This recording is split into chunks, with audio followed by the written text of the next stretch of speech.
Bonjour mes abonnés, j'espère que vous allez bien. Avant de commencer, je voulais vous rappeler que je propose un test gratuit tous les mardis et jeudis. Ce test vous permet de savoir si vous êtes touché par de la magie noire, le mauvais œil ou la présence d'entités, que ce soit sur vous ou dans un lieu. Et la nouveauté, c'est que vous pouvez maintenant connaître votre taux vibratoire, savoir quel chakra est bloqué et quelle pierre est faite pour vous en ce moment. C'est 100% gratuit, donc profitez-en si ça vous appelle. On démarre avec le milieu du ciel qui est en Lion. C'est une énergie qui vous pousse à affirmer votre lumière et votre place dans le monde. Mais attention, le carré à Vénus qui est en Taureau en maison 7, ça peut créer des tensions dans les relations, surtout si on cherche trop à être validé. L'opposition à Pluton en Verseau en maison 3 intensifie les échanges avec des vérités qui peuvent parfois blesser. Heureusement, les trigones à Neptune et Saturne en Bélier en maison 7 ramènent de la douceur et du sens dans l'expression créative. C'est le bon moment pour s'exprimer avec cœur tout en gardant les pieds sur terre.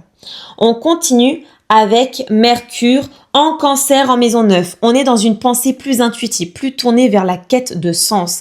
Mais l'opposition à la Lune en Capricorne en maison 3 peut créer un tiraillement entre émotion et logique. Il y a quand même de belles énergies avec le sextile à Vénus et le trigone à l'ascendant en Balance. Les échanges sont profonds et doux si on prend le temps d'écouter. Mais attention au carré à Neptune et Saturne qui peuvent embrouiller les idées ou créer un doute intérieur. C'est un bon jour pour ralentir mentalement et ressentir avant de parler. On continue avec Jupiter qui est en Cancer en maison 9. Il ouvre une porte vers plus de foi en soi, en ses projets. Le trigone à l'ascendant Balance renforce le magnétisme personnel et les sextiles à Mars en Lion et à Vénus apportent du soutien dans l'action et les relations. Mais l'opposition à la Lune peut rendre les émotions un peu instables, voire exagérées. Et les carrés à Neptune et Saturne invitent à ne pas tout idéaliser, avancer en restant lucide et ancré. On continue avec le Soleil qui est en Gémeaux en maison 8. Il éclaire nos zones d'ombre, nous pousse à transformer notre manière de penser ou de gérer les émotions profondes. Le Soleil est en trigone à l'ascendant. Il permet de briller tout en gardant une certaine élégance dans l'intimité. Et son sextile à Mars donne de la force tranquille pour aller au bout de ce qu'on ressent. On continue avec Uranus en Taureau en maison 8. Il provoque des remises en question soudaines dans notre rapport à la sécurité, à l'intimité ou à l'argent. Uranus est trigone à Pluton. Il favorise des transformations puissantes et libératrices, mais carré à Mars. Donc attention aux conflits ou aux actions précipitées. Le sextile à Saturne et Neptune tempère tout ça et aide à poser des bases solides, même dans l'imprévu. On continue avec Vénus qui est en Taureau en maison 7. On cherche la stabilité affective, la douceur dans les liens. Son trigone à la Lune qui est en Capricorne donne un ancrage émotionnel précieux, mais son carré à Pluton réveille d'éventuelles jalousies ou rapports de force.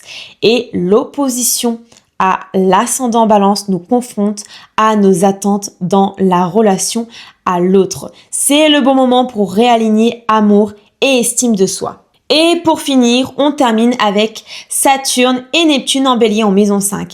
Ils parlent d'inspiration mais aussi de discipline dans la créativité.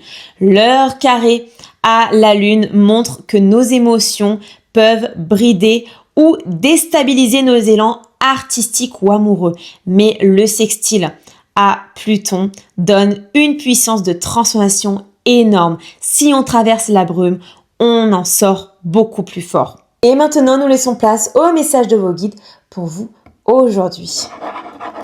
Aujourd'hui, observez vos émotions sans jugement.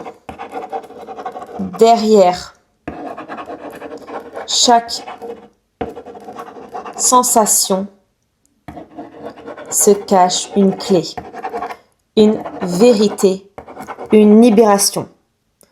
Prenez un moment pour respirer, vous ancrer et vous rappeler que tout ce qui vous traverse est là pour réaligner. Merci d'avoir regardé cette vidéo. Prenez bien soin de vous. N'oubliez pas de vous abonner, de liker, de partager si ça vous a parlé. Et on se retrouve très vite pour une nouvelle guidance. À très bientôt mes abonnés.